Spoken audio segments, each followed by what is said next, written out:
Hello, I'm Roger Mudd. Welcome to the History Channel. From the beginning of history, we've been protecting ourselves from wild animals and from each other. The English poet John Dryden said, "Self-defense is nature's eldest law."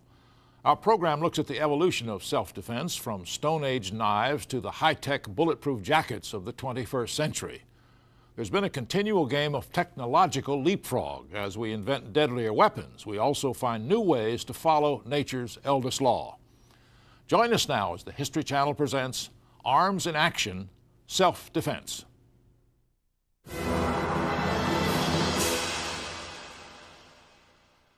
There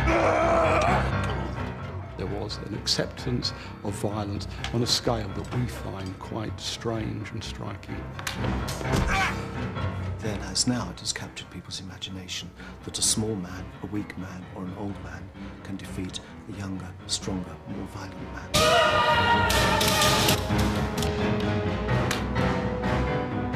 Human bodies are just as vulnerable as they ever were, so armour is still really important.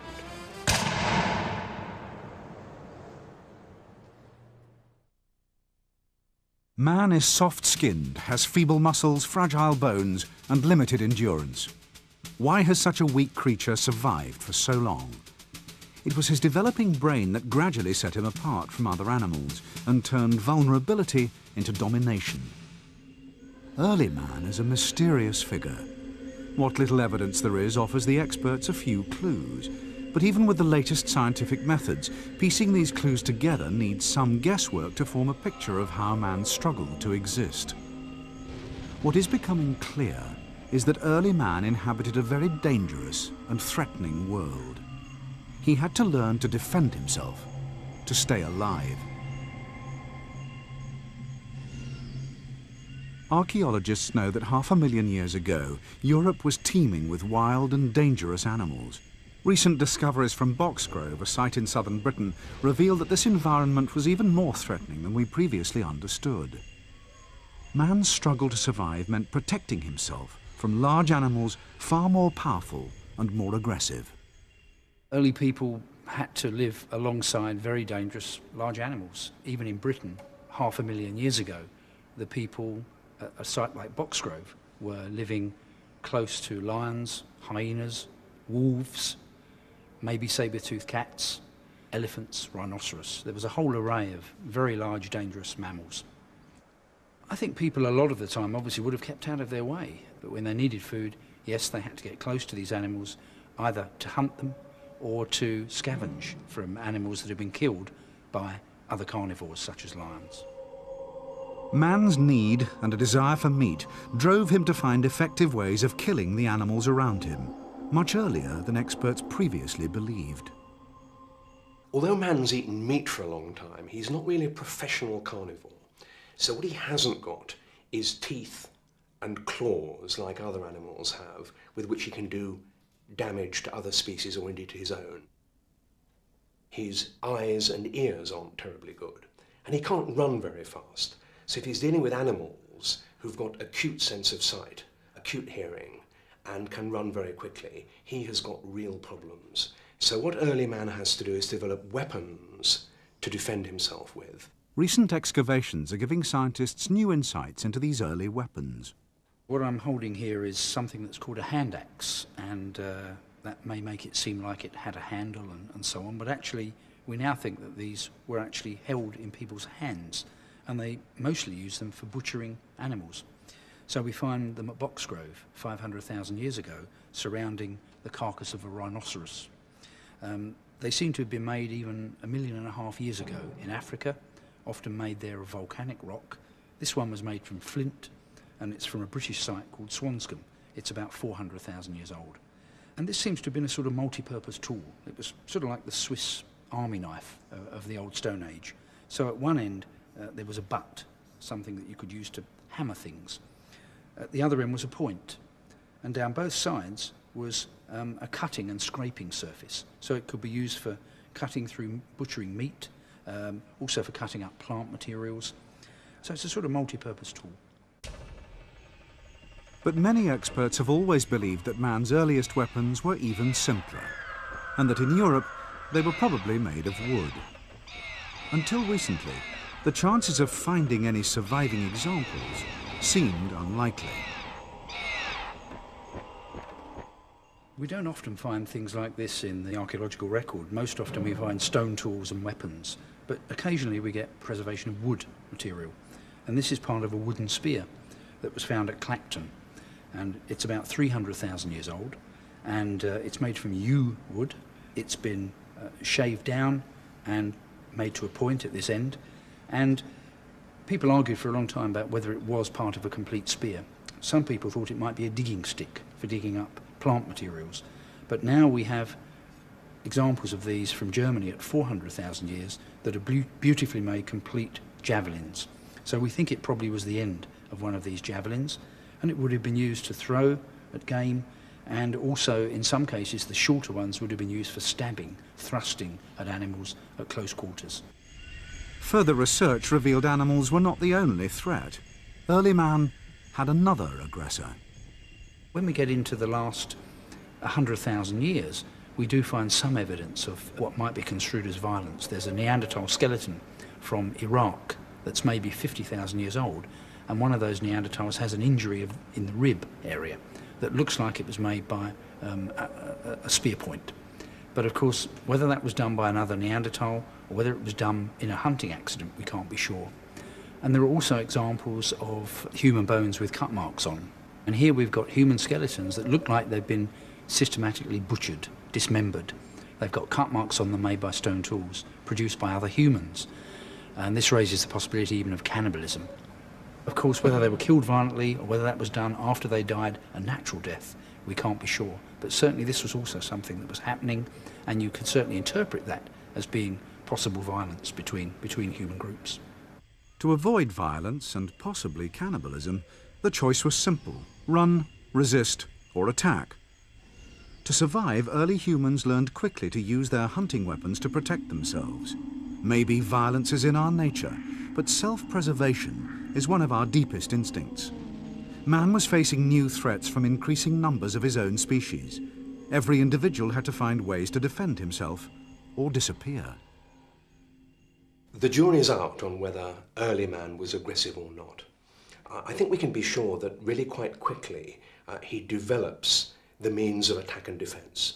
And this is tied up with him becoming a creature who lives not on his own but in groups. And soon we see early man living in groups, equipped with ways of protecting himself through animal hides and carrying weapons and using these weapons for the hunt, and then to use almost the same tactics for the hunt in his campaigns against his fellow men. So very quickly he's armed and aggressive. Moving people behind simple defences protected them from outside attack. Wooden walls kept wild animals and bands of hostile humans at bay. Most communities wanted to live in peace without fear. Simple wooden defences seemed a good way for early settlements to protect themselves. Over the centuries, it's not been unusual for us to build walls around our communities to keep dangers out. And for most of the time, these have been fairly successful in keeping external enemies away. But on the other hand, they've given no protection whatsoever against the internal enemies, the crime and violence which has been endemic within the communities themselves. Indeed, it's possible that by constraining the communities within them, such walls have helped to create the grossly overcrowded conditions in which violent crime flourishes. From our earliest history, there is evidence of attempts to impose some law on a turbulent society. Looking back from the beginning of the 21st century, times past were undoubtedly violent. Just go back 100 years to the end of Victoria's reign. An individual was twice as likely to be killed then than now. Go back to the reign of Elizabeth I, and an individual was 5 times as likely to be killed as his or her counterpart in Victorian England. If you go back to medieval times, to the 13th century, then the chances of being killed were 20 times higher than those facing an individual today. There is no doubt that these were more violent times. There was an acceptance of violence on a scale that we find quite strange and striking. By the 12th and 13th centuries, the threat of personal danger in towns was constant. Dark, narrow streets, lit only by moonlight, brought threats to the innocent citizen, threats that were often sudden and extremely violent. Some of these criminal attacks, unexceptional at the time, are detailed in surviving court and legal records. They're telling examples to us of medieval city life. William de Rothwell, walking quietly in St Nicholas's Lane, London, was assaulted by several men, one of them armed with a longbow, which he shot at the fleeing victim. If you were living in a medieval town, you were subject to, particularly the big towns, of course, you were subject to all the discharged soldiers, unemployed, the vagabonds, the tramps, who were quite ready to attack you if they thought they could get away with it. The gang was well armed with swords, daggers, quarterstaff and a bow. Defending oneself against such attacks was a major problem. There were few law officers to prevent them, and any criminal armed with a weapon could roam the dark streets looking for victims, and sometimes kill for the sake of a few pence. There are records in London of the fools that learned to fence with buckler, which was a small shield, and a sword. And they went round looking for trouble. William de Rothwell ran but was finally cornered. He had nowhere to go. He turned to face his assailants. The gang shot at him and wounded him and then attacked him again. De Rothwell's sword was useless against such a concentrated and ferocious assault. The court records of the time state the attack had taken place on Sunday, the 23rd of November, 1302. The court records of the time give a good indication of the levels of violence and the way in which all members of society could be victims or perpetrators of violence. So, for example, in 1455, there was the shocking murder of Nicholas Radford. This eminent lawyer, in the peace of his own home, found himself the subject of a brutal attack. A gang of some 9 men forced their way into his house, belaboured him with staves, and finally slit his throat. In the menacing streets of medieval London, most people would have carried a knife, but not everyone knew how to use it for self-defence. They had to find other ways of protecting themselves. Basically, I think your main defence was avoiding trouble. You didn't go in certain areas, somewhat like today in some places. If you were attacked, the best defence was to run. If you couldn't run, then you did the best you could with your fists, your feet, or your dagger, possibly your quarterstaff. If you were, shall we say, a little more up the social scale, you might well have carried a sword. Lots of people did. Robbed of only a few shillings, Rothwell was brutally stabbed with a common dagger. Here we've got a fairly typical rondel dagger, and this would have been carried by a large number of men, not primarily as a weapon, but also as a tool used for eating. This is a good quality one. As you can probably see, there is a maker's mark set in there, a little copper mark, which indicates that this will probably have belonged to a slightly better off peasant or small farmer of the late medieval period. Travellers in the 14th and 15th centuries were no safer outside the city. The countryside was equally dangerous, and honest people, even visiting a neighbouring village, would seldom venture on a journey unless they were well armed and prepared to protect themselves. No citizen in the Middle Ages could afford to give up arms when travelling was such a dangerous business. There were few officers paid to enforce the law and uphold the king's peace, neither of much help to a group of peasants going to market. The carrying of weapons was commonplace throughout society in the 13th or 14th century.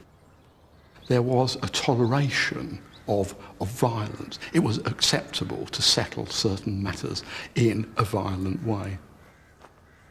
Many innocent medieval travellers ran the risk of running into groups of vagrants or discharged soldiers well armed, who lived roughly off the land and off any unfortunates they ran into.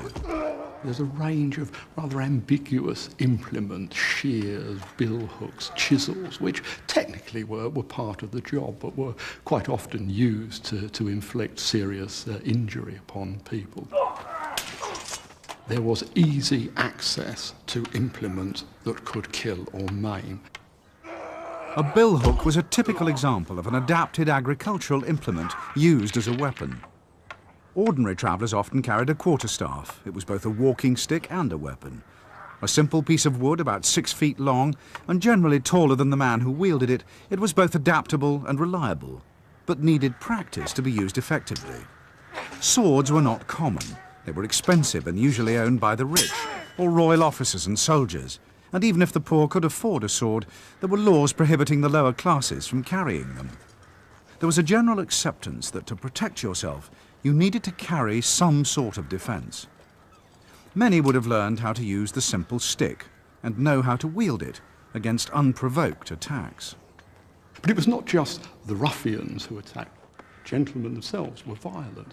So violence was not simply the prerogative of the lower classes. It was something that ran through all sectors of society. In the 17th century, the quarterstaff was usually seen as a peasant's weapon. But this true account of a gentleman in 1625 proves that it wasn't only the lower classes that knew how to use it. An English gentleman agreed to demonstrate its defensive uses where a number of important politicians gathered for a council of war. He was attacked by 2 Spanish men, armed with swords and daggers, and beat them off using his quarterstaff. Sword points and daggers aimed at the eye and body could be countered by skillful handling, using the length, the middle, and the ends quickly to block and deflect the attack. And when the quarterstaff was used in attack, it could deliver a heavy blow to disable and floor the attacker. The quarterstaff, an adaptable weapon, was a useful means of self-defence for all classes. This simple stick could be highly successful, even against the sword, the most popular weapon of the military and upper classes. Many people in the West believe that it is in the East that techniques of self-defense have reached their highest expression, and especially in Japan. Ancient fighting skills that were developed hundreds of years ago are still used today and are practiced with the same dedication and discipline. The Japanese self-defense masters devised and developed a series of techniques that teach an unarmed man how to disarm an armed man, even if he's threatening him with a knife or dagger. Traditionally, there is no distinction between unarmed combat and armed combat in Japan. And indeed, the unarmed combat forms which are practiced and studied today in Japan derive from traditions born from armed combat. So methods of disarming swordsmen, which are practiced in Aikido and Judo today, of course, were originated in the sword fencing schools. There are a series of key swordplay movements that were first developed in the fencing schools over 700 years ago. It was quite a shock, you know, in the 19th century when Yukio Tani, a diminutive Japanese judo man, came to this country and was able to take on all comers at wrestling and defeat them with ease. It is this particular quality of Japanese martial arts that the West finds so fascinating, that any individual can learn to overcome an aggressive assailant. Then, as now, it has captured people's imagination that a small man, a weak man, or an old man can defeat a younger, stronger, more violent man. To Western eyes, these are familiar, unarmed self-defense techniques, but in the East they think about them differently. In a way, I suppose you could say that self-defense is a misnomer, because the ultimate aim of the Japanese martial arts is to indulge in combat without regard to one's own life. The sword was completely central to the Japanese military tradition. Practicing for warfare with the sword was a daily routine for the samurai warriors of the 11th and 12th centuries. Warfare in Japan for virtually the past 1,000 years has been largely fought between members of the hereditary class, and the man in the street, as it were, had no place in this. The traditional military class in Japan, who numbered perhaps 6 or 7% of the population, went armed every day of their lives. And indeed, during the Edo period, they carried 2 swords. The shorter they would wear at home, and even carried to their bedchamber. The longer one they would wear out of doors. So their devotion to the military training was a very, very, very much more intense thing than we can possibly imagine. The dedication that the ancient samurai warriors brought to their fighting skills, even with wooden swords, was much more than technical expertise. Their mental approach, the state of their mind at the moment of attack, was also very important. Their whole life was devoted to the study of the military arts. But these fighting arts became nurtured in the spirit of Buddhism, and particularly Zen Buddhism. The highest spiritual point for a samurai was to get beyond the mistaken concepts of life and death, beyond the concept of grasping for one's own life. And such people who'd attained such a spiritual level, of course, made very, very frightful opponents. Moves and counter-moves were developed to maximize speed and mobility, and so avoid attack. Again, these are very carefully controlled and have a deeply spiritual significance. It is the spiritual advantage which counts, and the martial arts developed into training for this spiritual advantage. And this spiritual advantage, of course, eventually became more spiritual than combative, if you like. The Nikko Toshogu Shrine is one of Japan's most important, dedicated to the first great shogun. Here, young Shinto priests are quietly preparing to practice the exhilarating and dynamic art of kendo, a unique and very traditional style of Japanese fencing. It's through kendo swordplay, with its spiritual aspects, that one can actually study something which is beyond combat itself. Kendo is one of the most popular of all Japanese martial arts. It uses real swordplay, but with bamboo swords, in a highly ritualized presentation.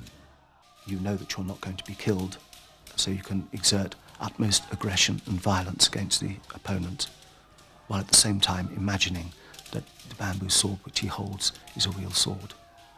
It's perhaps a bit artificial, but it's the nearest one will get to such a spiritual edge, if you like, other than actually fighting with a real sword, which I certainly don't recommend. The armour has an unfamiliar look to Western eyes. The jacket, or kendo-gi, is cotton. The split trousers, the hakama, give complete freedom of movement, and the helmet, or men, protects the throat, shoulders, and the back of the head. Hands and hips are also covered. The priests are taught that awareness of the opponent and knowing what he may do next is the key discipline. This is achieved through clear thought and a determined spirit. Eye contact is considered crucial. The noise the fighters make is also traditional. The shout, or kiai, charges the fighter's adrenaline and boosts energy. Points are awarded for the accuracy of the strike. It must be the edge of the sword, not the side. Opponents call out the area of the body they intend to hit, just as they attack. Etiquette and order return at the end of the fight, and in the traditional Japanese way, each bows to the shrine, then to each other.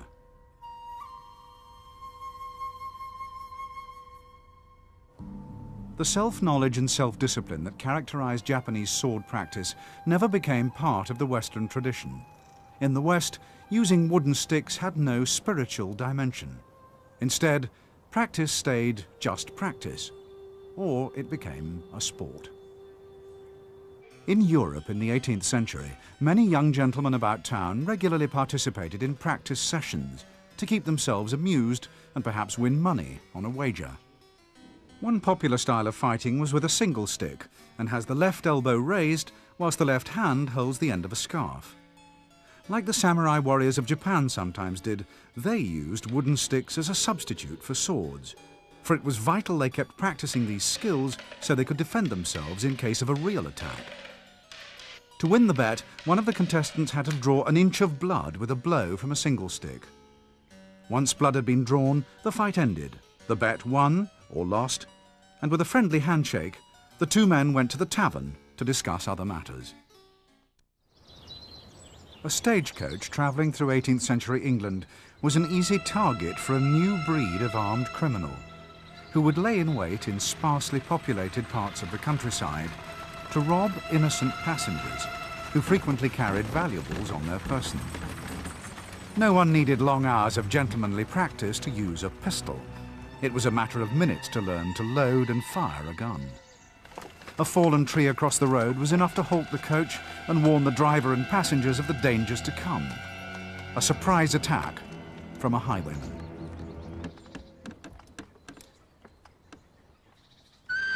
A loaded and cocked pistol, and at close range, was a powerful persuader. Wealthy passengers must have had a continuing sense of danger. Nothing, it seemed, could halt the march of crime.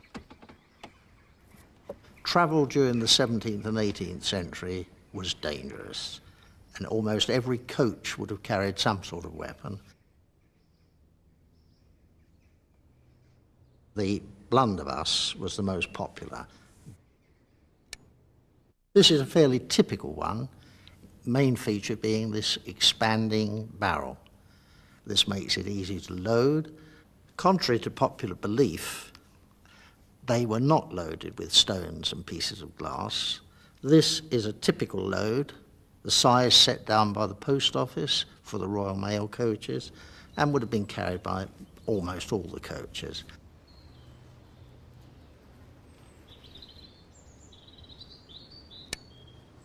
The expanding barrel made it very noisy, great frightener, and also the size was threatening, much more so than an ordinary pistol. Our tests with lead shot show just how effective the blunderbuss was. The spread was sufficient to increase your chances of hitting the target. Every highwayman must have known the damage a blunderbuss could inflict on him.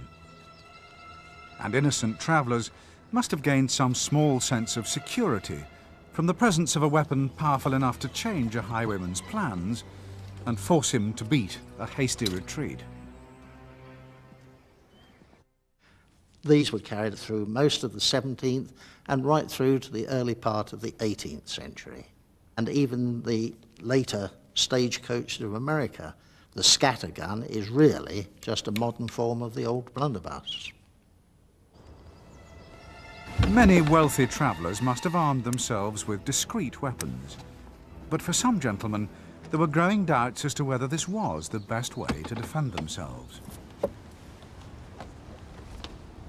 By the 19th century, I think it's true to say that violence was no longer as acceptable. Certainly among middle and upper class men, it was considered unmanly to resort to fists and so forth. As a consequence, the carrying of sidearms, as it were, does decline. Dueling, very obviously, becomes outlawed in the early 19th century. However, there is still a tradition, if you like, of carrying weapons secreted upon the person. Growing concerns about personal safety led to a number of new and unusual weapons. Defending yourself during the Industrial Revolution was a growth business. Part of the problem in 19th century Britain was the rapid increase in the populations of the cities and a growing divide between the rich and the poor working classes. In Victorian times, people who were well off looked well off. Gentlemen dressed well. The poor looked poor. They were generally shabbily dressed. And so for any lady or gentleman out walking, particularly in the evening or in rough areas, they were something of a target for the criminal. And this is a purse pistol, a tiny pinfire revolver with a little folding trigger so it doesn't snag. It's a 6-shot gun. All you needed to do was pull the trigger, and away it went. Although of tiny caliber, it's only about 4mm, it would have been an extremely effective weapon and very deadly at close range, and it would have been an ideal small pistol for a woman to be carrying. This is a concealed weapon of a slightly different type. It is in fact a purse. It's a working purse. That's where you put your money. But it's a purse that has a sting in the tail. It's not entirely what it appears to be. That's a barrel, and that's a trigger.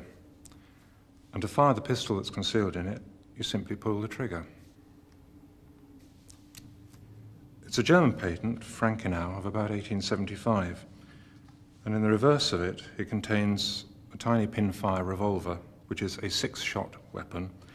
And although of quite small caliber, it would in fact have been quite effective. Nobody would be expecting a lady to produce a pistol that was capable of firing bullets, and any potential mugger would probably be extremely surprised at suddenly having a fusillade of small lead bullets coming towards him. In the 1850s and 1860s, polite society panics over an outbreak of street attacks. The garroting is basically another form of street robbery, but the modus operandi was for the would-be thief to seize his victim from behind with a cord, to half strangle him, and while in that state his accomplice would then rifle the pockets of the poor unfortunate.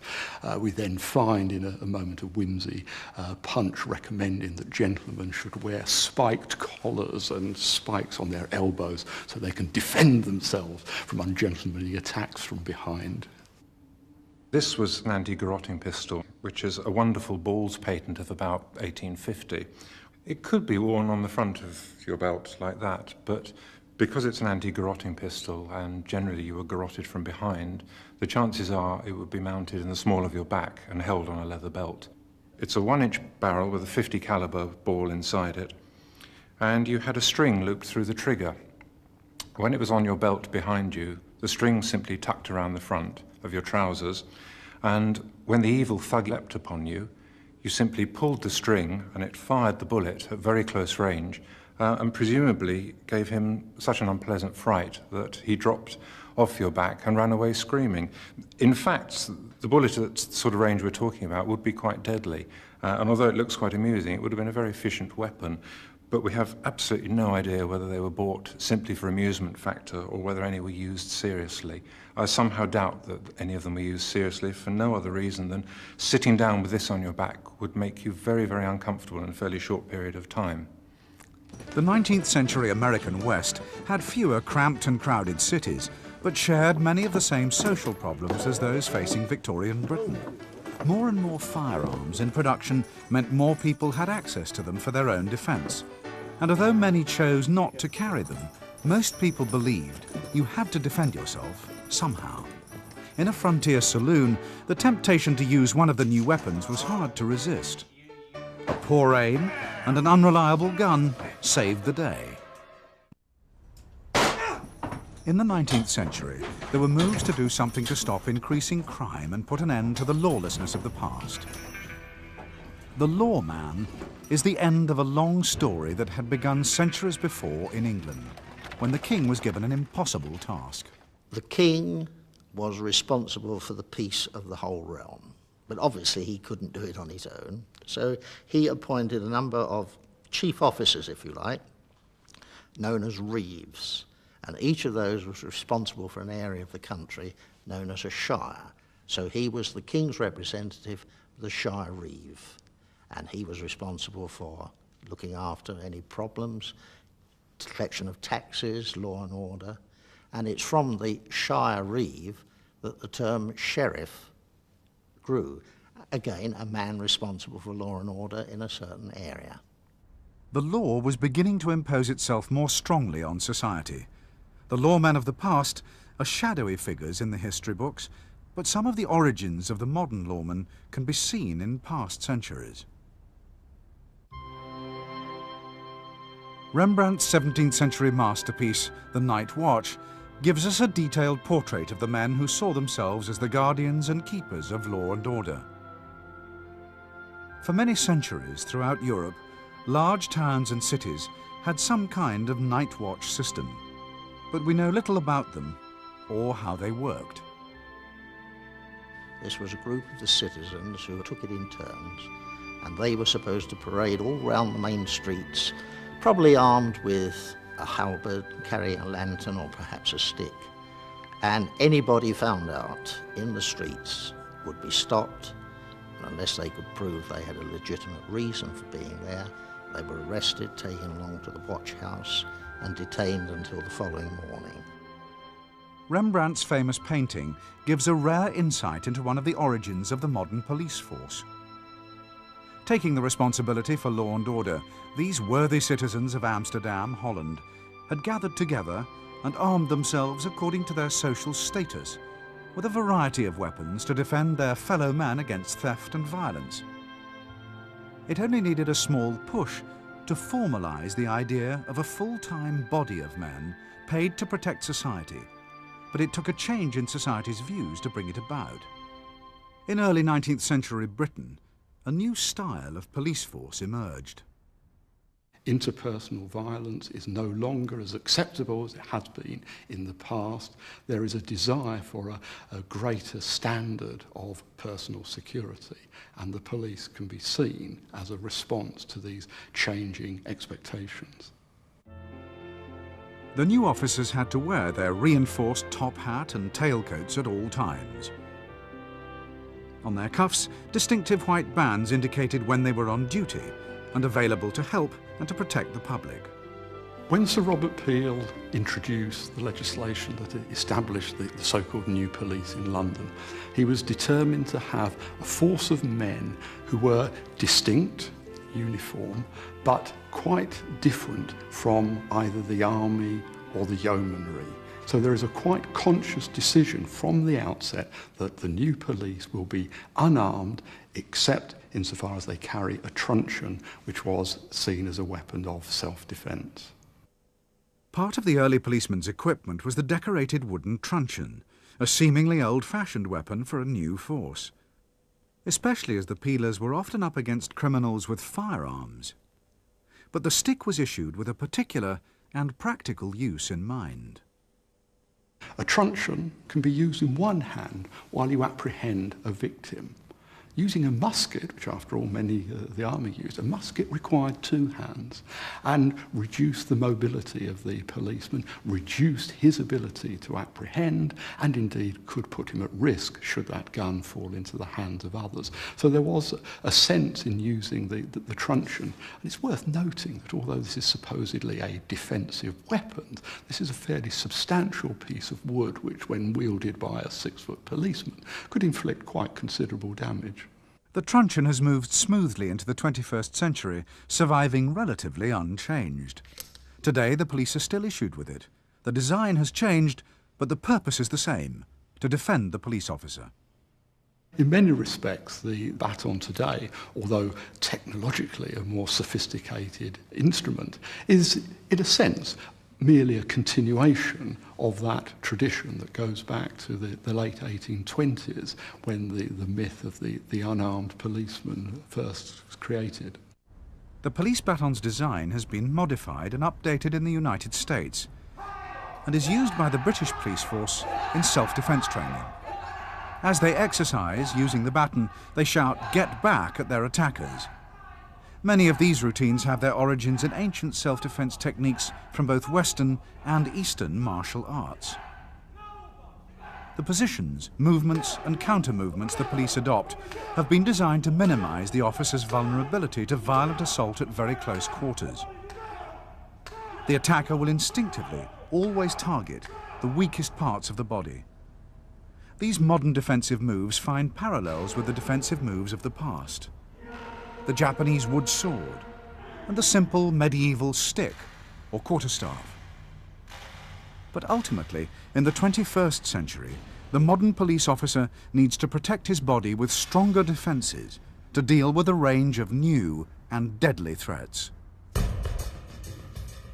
Ancient and modern self-defense techniques with the simple stick are now coupled with the latest technological defences in an attempt to keep the modern policeman fully protected.